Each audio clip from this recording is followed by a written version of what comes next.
ठीक है, देखो अब नेक्स्ट हमारा आता है पार्शियल एपिलेप्सी, जैसे हम बोल रहे हैं फोकल। अब ये जो पार्शियल एपिलेप्सी है, जैसे हमने अभी जनरलाइज्ड के बारे में बात करी, तो जनरलाइज्ड तो पूरे ब्रेन से जनरेट हो रही थी, लेकिन जो पार्शियली है ये किसी एक पार्ट पे जनरेट होती है, और इसके 3 पार्ट में से डिवाइड करा गया है। पहला सिंपल, दूसरा कॉम्प्लेक्स, और तीसरा सिंपल कॉम्प्लेक्स। इसको हमने नाम क्या दिया है, सिंपल कॉम्प्लेक्स। तो अगर आप सिंपल एपिलेप्सी में देखते हो कि भाई सिंपल एपिलेप्सी क्या है, तो सिंपल एपिलेप्सी में एक चीज तो इंपॉर्टेंट ये है कि इस एपिलेप्सी में पेशेंट अनकॉन्शियस नहीं होता। इस एपिलेप्सी में पेशेंट विदाउट अनकॉन्शियस रहता है यहाँ पर, ठीक है। लेकिन इस पर्टिकुलर जो सिंपल एपिलेप्सी है वो हमारे किस रीजन से जनरेट होती है, कॉर्टिकल रीजन से। तो जो कॉर्टेक्स का रीजन है, मेजरली जो फोकल रीजन है हमारा, फ्रंटल रीजन है, वहां से ये एपिलेप्सी जनरेट होती है, सिंपल एपिलेप्सी। और इस एपिलेप्सी में कोई भी अनकॉन्शियसनेस नहीं होगी। इसमें सिर्फ बिहेवियरल चेंजेस होंगे, मूवमेंट चेंजेस होंगे। आप ज्यादा ऐसे चल रहे होते हो तो ज्यादा घबराहट होगी। तो इस सिंपल एपिलेप्सी में सिर्फ इतने सिम्टम्स आते हैं। लेकिन जब हम बात करते हैं कॉम्प्लेक्स एपिलेप्सी की, क्योंकि कॉम्प्लेक्स एपिलेप्सी हमारे किस रीजन से जनरेट होती है, टेम्पोरल रीजन से। टेम्पोरल रीजन, अगर हम कॉम्प्लेक्स एपिलेप्सी के बारे में बात कर रहे हैं तो ये कौन से रीजन से जनरेट हो रही है, टेम्पोरल रीजन से। और टेम्पोरल रीजन से जनरेट होने की वजह से इस एपिलेप्सी में हमारी कॉन्शियसनेस को अल्टरेशन करने की पावर होती है। कि जैसे सिंपल एपिलेप्सी में हमें अनकॉन्शियसनेस नहीं आ रही थी, केवल थोड़ी सी घबराहट हो रही थी, और आ रहा था, हल्की सी ठंड लग रही थी, बिहेवियरल चेंजेस हो रहे थे। ये सिंपल एपिलेप्सी का पार्ट है, क्योंकि ये कॉर्टेक्स रीजन से जनरेट हो रही है। लेकिन जब हम कॉम्प्लेक्स एपिलेप्सी के बारे में बात करते हैं, जो कि टेम्पोरल रीजन से जनरेट होती है, इस एपिलेप्सी में आपकी कॉन्शियसनेस अल्टर होती है। मतलब हो सकता है कि पेशेंट अनकॉन्शियस भी हो जाए, और ये भी हो सकता है कि नहीं हो, दोनों चांसेस हैं। तो अल्टरेशन की पूरी पॉसिबिलिटी के साथ टेम्पोरल रीजन से एपिलेप्सी जनरेट होती है, ठीक है। लेकिन अगर आप इसमें एपिलेप्सी में देखोगे तो इसमें क्या है, आपकी जो आप कॉन्शियसनेस हो तो इसमें आपको चेंजेस आते जाएंगे। मतलब आपको डिलीरियम लगता रहेगा, आपको एलुसिनेशन लगते रहेंगे कि आप बेहोश होने वाले हो, इस टाइप से फीलिंग आती रहेगी कॉम्प्लेक्स एपिलेप्सी में, क्योंकि वो टेम्पोरल रीजन से जनरेट होगी। लेकिन जब हम बात करते हैं सिंपल और कॉम्प्लेक्स कंबाइन की, ठीक है, तो सिंपल और कॉम्प्लेक्स कंबाइन का मतलब ये होता है कि कॉर्टिकल रीजन से जनरेट होने के बाद एपिलेप्सी टेम्पोरल रीजन को इनिशिएट करेगी, और इनिशिएट होने के बाद वो जनरलाइज हो जाएगी, ठीक है। भाई देखो, सिंपल एपिलेप्सी का मतलब, जो हम पार्शियल में बात करते हैं, पार्शियल सीधा एक पार्ट की, किसी एक ब्रेन के एक पार्ट में जनरेट होती है। जैसे सिंपल एपिलेप्सी में अगर हम बात करेंगे तो सिंपल एपिलेप्सी हमारे सिर्फ एक कॉर्टिकल रीजन, मतलब कॉर्टेक्स के रीजन से जनरेट होगी, जिसमें आपकी अनकॉन्शियसनेस जो बिल्कुल है वो नहीं आएगी, और इसमें आपको केवल कॉन्शियसनेस में ही अल्टरेशंस होते रहेंगे, बिहेवियरल चेंजेस होंगे, मूड चेंजेस होंगे। लेकिन जब कॉम्प्लेक्स एपिलेप्सी के बारे में बात करते हैं तो टेम्पोरल रीजन से वो जनरेट होगी, और टेम्पोरल रीजन जनरेट होने के साथ साथ वो आपकी कॉन्शियसनेस को अल्टर भी करेगी, मतलब आप अनकॉन्शियस भी होने के पूरे पूरी प्रोबेबिलिटी है। लेकिन जब हम मिक्स एपिलेप्सी के बारे में बात करते हैं, जो सिंपल एंड कॉम्प्लेक्स एपिलेप्सी है, इसमें कॉर्टेक्स रीजन से एपिलेप्सी जनरेट होकर सेकंड रीजन को इनिशिएट करती है, मतलब वो स्प्रेड होती रहती है एक रीजन से दूसरे रीजन में। तो क्या होता है कि आपको प्रोबेबिलिटी रहती है कि पूरी प्रोसेस आपको आएगी पहले सिंपल फॉलोड बाय कॉम्प्लेक्स। तो ये दोनों एपिलेप्सी में आपको देखने को मिलेंगे। जैसे डायग्राम में आप देख रहे हो कि पेशेंट पूरी तरीके से अनकॉन्शियस है, तो ये कब होगा, जब कॉर्टेक्स से एपिलेप्सी का इनिशिएशन होगा टू द टेम्पोरल रीजन, ठीक है। तो ये हमारी जो एपिलेप्सी है, दो पार्ट में यहाँ पर ओवरऑल डिवाइड है, जिसको मैंने अभी यहाँ पर आपको जनरलाइज्ड को आप देख रहे हो 5 पार्ट में डिवाइड करा है, 5 पार्ट्स में, और पार्शियल एपिलेप्सी को 3 पार्ट में, ये जो मेंशन है नीचे 3 पार्ट, ये और बाकी जो यहाँ पर इसका डिस्क्रिप्शन है, जो मैंने अभी आपको पीछे बताया, अभी जो डिस्क्रिप्शन जो अभी मैंने पीछे आपको बताया है, generalized tonic clonic seizure 1, absence seizure 2, atonic seizure 3, myoclonic seizure 4 and infantile spasms 5, इनका जो डिस्क्रिप्शन है मैंने यहाँ पर पूरा देखो यहाँ मेंशन कर रखा है। Aura, cry, unconsciousness, tonic, clonic, body spasm 1 to 2 minute तक रहेगी, है ना।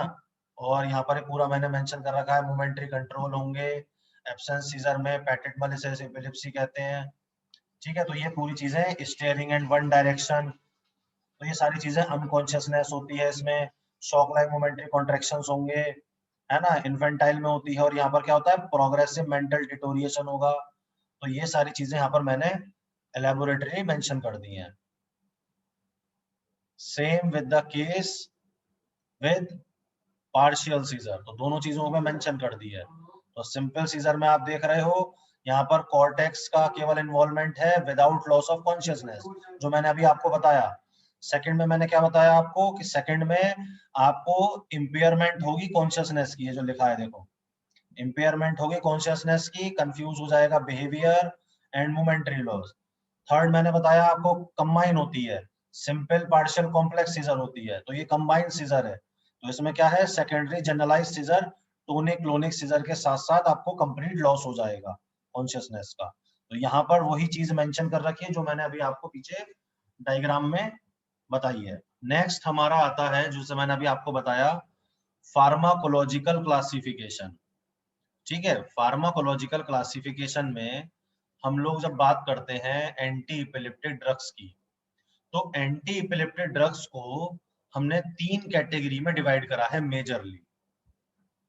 अब देखो, ये फर्स्ट कैटेगरी है, ये आपकी सेकंड कैटेगरी है, और ये आपकी थर्ड कैटेगरी है। ठीक है, फर्स्ट, सेकंड एंड थर्ड। ठीक, सो in that case, when we are talking about the anti-epileptic drug classification, these are the 3 categories by which you can treat the epilepsy. The first category in the pharmacological classification is the drugs who has an action to prolong the sodium channel inactivation. This is the first category. In the second category, the facilitation of GABA-mediated chloride channel opening. And the third category is inhibition of T type of calcium current. So by using these 3 type of drugs, you can treat the epilepsy. As we have already discussed that what is epilepsy, here I am making one diagram of neuron, and you can see that in the epilepsy, there is a heavy discharge of positive ions from one neuron to another neuron, so that cerebral dysrhythmia occurred. So here, as you can see, the first category, prolongation of sodium channel inactivation.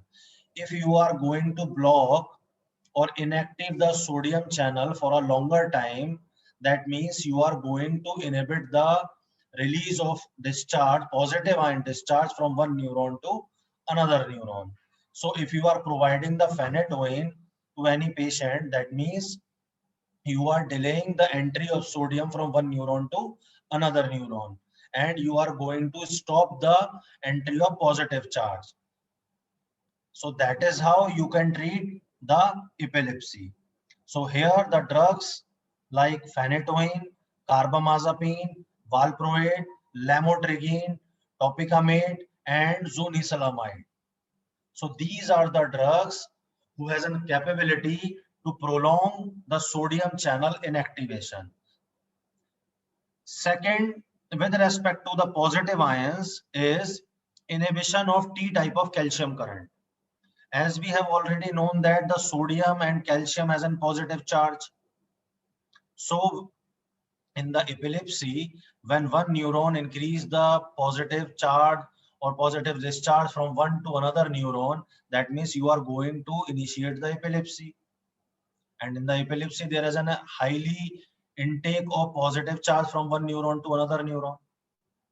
So if we are going to block or inhibit the calcium current by giving this calcium current type of blocking agents like ethosuximide and trimethadone or like valproate, that means you are going to block the initiation of calcium from one neuron to the another neuron. And this is a second mechanism by which you can treat the epilepsy. But the third mechanism is all about the calcium, or you can say chloride influx. So if you are going to initiate the negative charge that is having the chloride, if you are going to initiate the negative charge from one neuron to another neuron, that means you are going to neutralize all these neurons by giving or heavy influx of these chloride charge. And here the facilitated of the GABA mediated chloride channel opening by, you can say, barbiturate, by benzodiazepines, by vigabatrin, valproate, gabapentin, and these all are the drugs which are responsible to initiate the chloride ions from one neuron to another neuron, so that the negative charge will get increased in the another neuron and you can treat the epilepsy. So that is how by these three mechanisms you can treat or prevent the epilepsy. Repeat कर दूं, देखो epilepsy का यहाँ पर हम लोगों ने जो बात करी है अभी, एपिलेप्सी का अगर आप केस देखोगे तो एपिलेप्सी में हम लोग क्या बोलते हैं कि भाई एक न्यूरॉन से दूसरे न्यूरॉन में हैवीली अगर आपका इन्फ्लक्स हो रहा है पॉजिटिव चार्ज का, जिसकी वजह से क्या हो रहा है, सेरिब्रल डिसरिथमी, आपका ब्रेन नहीं समझ पा रहा, इंटरसेप्ट नहीं कर पा रहा सिग्नल्स को कि भाई मुझे क्या रिस्पॉन्ड करना है, इसलिए तो एपिलेप्सी हो रही है। तो सीधी सिंपल सी हमने तीन मैकेनिज्म्स को यहाँ कोट करा है। पहला मैकेनिज्म, अगर आप सोडियम चैनल के को इनएक्टिव कर दोगे और उसके इनएक्टिवेशन को प्रोलॉन्ग कर दोगे, तो सोडियम पे क्या है, पॉजिटिव चार्ज, अगर उसका इनएक्टिवेशन हो जाएगा और इनएक्टिवेशन प्रोलॉन्ग हो जाएगा तो पॉजिटिव चार्ज एक न्यूरॉन से दूसरे न्यूरॉन में जाएगा नहीं। जब वो जाएगा ही नहीं तो ऑब्वियस सी बात है जो एपिलेप्सी जिसे आई है आप उसे ट्रीट कर पा रहे हो। अब उसको ट्रीट करने के लिए, इसको सोडियम चैनल को इनएक्टिव करने के लिए आप पर डिफरेंट ड्रग्स हैं लाइक फेनेटोइन, कार्बामाज़ेपिन, लेमोट्रिगिन, वालप्रोएट, ये ड्रग्स देकर आप सोडियम चैनल्स को इनहिबिट प्रोलॉन्गली कर सकते हो। दूसरा तरीका, अगर आप स्पेसिफिकली कैल्शियम चैनल, तो बहुत सारे तरीके के हैं, specifically T type of calcium current, अगर आप उसको ब्लॉक कर रहे हो क्योंकि कैल्शियम में भी क्या है, पॉजिटिव चार्ज है, तो अगर आप उसको भी ब्लॉक करोगे तो उस इनिशिएशन क्या होगा, आप किससे कर सकते हो, इथोसक्सिमाइड से, ट्राइमेथाडोन से, तो वो भी आपके पॉजिटिव चार्ज के इनिशिएशन को प्रिवेंट करेगा, उससे भी आप एपिलेप्सी रोक सकते हो।